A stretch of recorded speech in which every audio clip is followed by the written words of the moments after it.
Sa pagpapatuloy ng pinaigting na kampanya ng Philippine National Police laban sa iligal na droga, 3 suspek ang nasa kote sa isang buy-bust operation na isinagawa sa Malate, Maynila.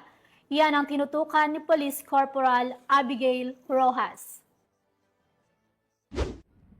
Naaresto ng mga tauhan ng Station Drug Enforcement Unit ng Manila Police District ang 3 hinihinalang sangkot sa iligal na droga sa isinagawang anti-illegal drug buy-bust operation dakong alas 2 pasado ng madaling araw sa kabahan ng Quirino Avenue, Barangay 720, Malate, Manila.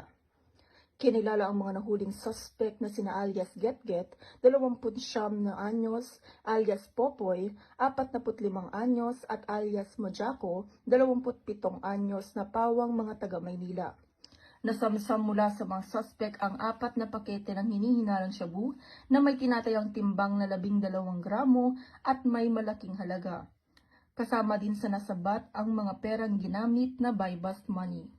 Kasalukuyan namang nasa kustodya na ng istasyon ang mga suspect habang inihahanda ang kasong isasampa laban sa kanila para sa paglabag sa Sections 5 at 11, Article 2 ng Republic Act 9165 o Comprehensive Dangerous Drugs Act of 2002.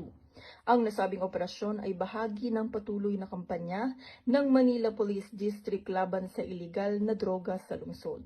Mula dito sa Manila City, ako po ang inyong PNN correspondent, Patrolwoman Abigail Rojas, alagad ng batas, tagataguyod ng Balitang Pulis.